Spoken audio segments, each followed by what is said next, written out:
السلام علیکم. سفال گر بائی بشرا سعید ایپیسوڈ 9. تمہیں میری بات سمجھ میں کیوں نہیں آتی؟ تم اتنے بے وقوف کیوں ہو؟ جانور بھی تم سے زیادہ سمجھدار ہوتے ہیں. اس نے ایک اور تھپڑ میبل کے گال پر مارا. اس نے انگوٹھی پہن رکھی تھی جس کا نوکیلا سرا لگنے سے میبل کی آنکھ کے نیچے والی جلد پھٹ گئی اور خون کی ننھی ننھی بوندیں پھوٹ پڑیں. وہ تکلیف سے بلبلا اٹھا. مجھے نہ مارو، مجھے درد ہوتا ہے. وہ سہم کر چند قدم دور ہٹ گیا. تمہیں درد کی سمجھ آتی ہے؟ درد کی سمجھ سب کو آتی ہے. تمہیں پتا ہے رات کے اس پہر تم میرے سامنے کھڑے بے چاروں کی طرح کیوں رو رہے ہو؟ یہ خدا کی مرضی ہے. وہ چاہتا ہے کہ تمہیں درد ہو. وہ تم سے نفرت کرتا ہے، اس لیے اس نے تمہیں سفید فاموں کی دنیا میں کالا بنایا. تمہاری اس دنیا میں کسی کو ضرورت نہیں تھی، پھر بھی خدا نے تمہیں بچی کچی مٹی سے بنایا اور تمہیں یہاں بھیج دیا صرف تمہارا تماشا دیکھنے کے لیے. تم اتنے بدصورت ہو کہ کسی بھی نفیس سفید فام کو تمہاری صورت دیکھ کر متلی ہو سکتی ہے. اس نے تم سے تمہارے ماں باپ اور بہن بھائی چھین لیے اور تمہیں معذور کر دیا تاکہ تم زمین پر رینگتے پھرو. مسز میک گریگور کا لینڈسر بھی تم سے بہتر زندگی گزارتا ہے. اس کی مالکن کم از کم انتھونی جیسی بے حس نہیں ہے. وہ اس کو شیمپو سے نہلاتی ہے، اس کی پشم میں کنگھی کرتی ہے اور اس کے پسندیدہ بسکٹ اسے کھلاتی ہے. لیکن تمہیں تو انتھونی نے کبھی پچکارا تک نہیں. اور یہ سب خدا کی چاہت ہے میبل. وہ اب ہچکیوں سے رو رہا تھا. وہ مرنے کے بعد بھی تمہارے درد میں کمی نہیں ہونے دے گا. اس نے تمہارے لیے جہنم دہکا رکھا ہے. جب تم نے جہنم میں ہی جانا ہے تو تم گناہ کیوں نہیں کرتے؟ کچھ ایسا کر جاؤ کہ تمہیں جہنم میں جلنے پر پچھتاوا نہ ہو. کسی کو جان سے مار ڈالنے کے بارے میں کیا خیال ہے؟ انتھونی کو یا پھر مجھے؟ ایک ہی بار بھڑک کر بسم ہو جاؤ. موم کی طرح کیوں سلگتے ہو؟ بلکتا ہوا میبل مڑ کر جانے لگا تو صوفیہ نے اس کی واحد پنڈلی پر زور سے ٹھوکر ماری. چلے جاؤ نگر اور کبھی مجھے اپنی شکل نہ دکھانا. تمہیں دیکھ کر مجھے گھن آتی ہے، وہ چلا کر بولی تھی. اس رات وہ 3 بجے کے بعد بار سے لوٹا تو تھکن سے چور تھا. وہ بار بے کی حیثیت سے کام کرتا تھا اور اس کی ڈیوٹی آخری شفٹ میں تھی. لاسٹ کال کے بعد جس کا وقت رات 2 بجے مقرر تھا اور جس کے اعلان پر آخری گاہک کو بھی رخصت کر دیا جاتا، وہ بار ٹینڈر کے ساتھ مل کر ٹوٹی ہوئی بوتلیں، گلاسوں کا کانچ اور تلف کیے جانے کے لائق گارنشز کو پلاسٹک کی تھیلیوں میں جمع کر کے ڈمپسٹر میں ڈالتا. استعمال شدہ گلاسوں کو دھو کر ہوا میں خشک ہونے کے لیے ہینگروں میں معلق کر دیتا. فرش پر بچھے ربر میٹ جو بیئر اور کاک ٹیلز گرنے سے چیپ دار اور متفن ہو جاتے تھے، انہیں دھونے کے بعد فرش کی صفائی کرتا اور آخر میں بار کی سطح اور میزیں صاف کر کے اگلے دن پہلی شفٹ کے لیے تنظیم قائم کر دیتا. اس بیزار کر دینے والی مشقت سے روز ہی اس کا بدن اور ذہن کلی انکار کرتے تھے، مگر آج معمول سے بڑھ کر کچھ ہوا تھا. اس کی شفٹ کا آغاز ہی ہوا تھا کہ 2 نوجوان لڑکوں نے، جو شاید آزمودہ کار نہ تھے، ایک پینٹ کے 2 گلاس ٹیکولا پینے کے بعد میز اور فرش پر قے کر دی تھی. اس سے قبل بھی اسے فرش پر سے بلغم ملے تھوک اور قے کے گھناؤنے تالاب پانی میں بہانا پڑے تھے، لیکن ایسا ہمیشہ بار خالی ہونے کے بعد ہوا کرتا تھا. اس نے لوگوں کی بھیڑ میں کبھی یہ رذیل کام نہ کیا تھا، لیکن آج وہ مجبور ہو گیا تھا. ساتھ والی میزوں پر بیٹھے لوگ اٹھ کر گوشوں میں سمٹ گئے تھے اور چند افراد بار سے باہر جانے والی راہ بھی اپنا رہے تھے. اسے سب کی موجودگی میں گھٹنوں کے بل جھک کر سر کندھوں پر گرا کر وہ غلاظت صاف کرنا پڑی تھی. وہاں کسی نے بھی اس کی کیفیت کو محسوس نہ کیا ہوگا، مگر وہ ان لمحات میں خود کو دنیا کا سب سے حقیر آدمی سمجھ رہا تھا. اپارٹمنٹ کے دروازے پر لگی کال بیل بجانے کے بعد ایک لمحے کا توقف کیے بغیر وہ دروازے کو ہتھیلی سے پیٹنے لگا تھا. اس کے پاس دروازے کی چابی تھی، لیکن رائن نے اندر سے بولٹ چڑھایا ہوا تھا. 5 منٹ تک مسلسل دروازہ بجانے پر بھی جب کوئی رد عمل ظاہر نہ ہوا تو اس نے دروازے کو ٹھوکر مارنے کے لیے پاؤں اٹھایا. اس کا بس نہیں چل رہا تھا کہ بند دروازے کو توڑ کر اندر گھس جائے. اس کا پاؤں ہوا میں ہی تھا کہ رائے نے آنکھیں مچاتے ہوئے دروازے کا پٹ ذرا سا وا کیا. اس نے رائن سے کچھ بھی کہے بنا اندر جانے کی کوشش کی تھی، کیونکہ وہ زبان کھولتا تو سوائے گالی کے کچھ برآمد نہ ہوتا۔ رکو، تم اندر نہیں آ سکتے، میری بات تو سن لو، یہیں رکو، رائن غنودہ آواز میں بولا اور بازو موڑ کر اس کی چھاتی پر رکھتے ہوئے اسے اندر جانے سے روک دیا۔ رائن، میں تمہاری سنجیدگی سے بتا رہا ہوں کہ اس وقت میرے ساتھ الجھنے کی غلطی ہرگز نہ کرنا۔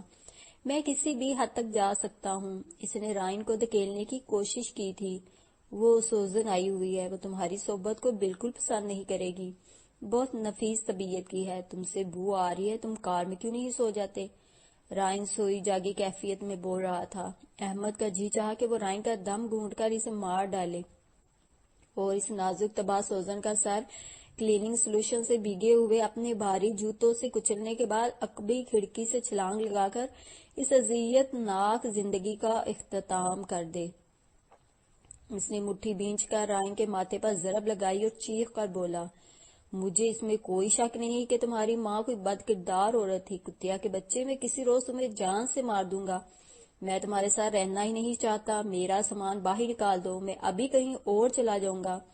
رائن چند لمحے اپنا ماتھا سہلاتا رہا، پھر سابقہ نیند بھرے لہجے میں کہنے لگا، بار بیک ہونے کا یہی ایک فائدہ ہے کہ مفت ڈرنکس ملتی ہیں۔ میں نے برا نہیں مانا، مجھے معلوم ہے تم نشے میں ہو، تمہاری ان باتوں کا کوئی مطلب نہیں ہے۔ کار کی چابی تو تمہارے پاس ہے نا، صبح جلدی اٹھ جانا، مجھے 10 بجے وارنر برادرز اسٹوڈیوز جانا ہے اور میرے لکی موزے نہیں مل رہے، شام سے ڈھونڈ رہا ہوں، تم نے تو نہیں دیکھے؟ وہ رائل بلو رنگ کے ہیں۔ سر کھجاتے ہوئے مڑ کر اس نے دروازہ بند کر دیا تھا۔ کچھ دیر احمد اکھڑے ہوئے روغن والے بند دروازے کو جلتی آنکھوں سے گھورتا رہا اور پھر دروازے پر لگاتار ٹھوکریں رسید کرنے لگا۔ سامنے والے اپارٹمنٹ سے خمیدہ کمر والا ڈونلڈ آنکھیں ملتا ہوا نکلا تھا اور کچھ گالیاں بکنے کے بعد دوبارہ اندر غائب ہو گیا تھا۔ عمارت کے پارکنگ لاٹ کے گھٹن زدہ فضا میں سے سخت گھبراہٹ محسوس ہو رہی تھی۔ وہ کار کو باہر سڑک پر نکال آیا اور سمت کا تعین کیے بنا روانہ ہو گیا۔ رائن کے ان دھلے رائل بلو لکی موزے اسے پسنجر سیٹ کی گدی پر ایک میسن جار میں گھسیڑے ہوئے مل گئے تھے۔ اس نے جار سمیت انہیں کھڑکی سے باہر فٹ پاتھ پر اچھال دیا تھا۔ رائن کے ساتھ مزید ایک دن بھی گزارنا اس کے لیے ناقابل برداشت ہو چکا تھا۔ وہ غلیظ، لاپرواہ، بے حس اور ڈٹائی کی حد تک بے شرم تھا۔ ہفتے میں 1 یا 2 بار احمد کو ضرور ہی کار میں رات بسر کرنا پڑتی تھی، وجہ ہی وہی اس کی نام نہاد girlfriends Judy, Grace, Marilyn, Susan. اب تو اسے ان کے نام اور شمار یاد رکھنے میں بھی دقت ہونے لگی تھی۔ وہ سب ہوکرز تھیں جنہیں وہ سن سیٹ اسٹرپ سے منتخب کر کے ساتھ لے آتا تھا۔ ان کے نام بھی رائن خود ہی تجویز کرتا تھا۔ ان کی کسی مخصوص عادت یا شباہت جو رائن کے بقول کسی خاص فلم ہیروئن سے ملتی تھی، اسی کی بنیاد بنا کر رائن نے ان کے نام رکھے ہوئے تھے۔ شہد جیسی رنگت کے بالوں، نیلی آنکھوں والی معصوم صورت ہوکر، جس کی عمر بمشکل 13 سال تھی، وہ رائن کی جوڈی فوسٹر تھی، کیونکہ اداکارہ نے ٹیکسی ڈرائیور میں 12 سالہ طوائف کا کردار نبھایا تھا۔ باریک نقوش والی دبلی اور نہایت کمگو گریس کیلی تھی۔ چوڑے کولوں اور مضبوط جثے والی دراز قد اطالوی نژاد صوفیا لارین تھی۔ وہ رائن کے طرز بوس سے نہایت عاجز آ چکا تھا اور کب کا اپارٹمنٹ چھوڑ کر جا چکا ہوتا اگر اس کے پاس کوئی بھی معقول متبادل ہوتا۔ پھر رائن کی کار استعمال کرنے کی سہولت سے دستبردار ہونا بھی ایک مسئلہ تھا، اور یہ مسئلہ رہائش سے بھی زیادہ اہم تھا۔ وہ اپنی قلیل آمدنی میں سے تھوڑا تھوڑا پس انداز کر رہا تھا اور اسے امید تھی کہ 8-10 ماہ تک ایک second hand Volkswagen Beetle خریدنے کے قابل ہو جائے گا، اور شاید اسی دوران کسی فلم، کمرشل یا ٹیلی ویژن سیریل میں کوئی رول مل جائے، اور بار کی نوکری کو ترک کرنا۔ سوچتے ہوئے اس نے خود کو ٹوک دیا تھا۔ وہ پھر سے ناممکن کو ممکن شمار کر رہا تھا۔ اس کی خوش فہمیوں کی عمر تمام ہوئے ایک مدت بیت چکی تھی، پر امید جانے کیوں ایسی سخت جان تھی، کسی طرح دم توڑتی ہی نہ تھی، سلگتی، کبھی مدھم چلتی، کبھی بھڑک اٹھتی، لیکن بجھنے کا نام نہ لیتی۔ اپنی سوچوں میں گم ایک چراہے سے کار موڑتے ہوئے اسے اچانک یوں محسوس ہوا جیسے ونڈ اسکرین اور کھڑکیوں کے شیشوں سے ان گنت ننھے شرارے پھوٹے ہوں۔ اس نے شدید دھماکہ سنا اور جسم کو لگنے والے دھچکے سے بے ساختہ اچھل کر اسٹیئرنگ وہیل کے اوپر چھاتی کے بل گرا۔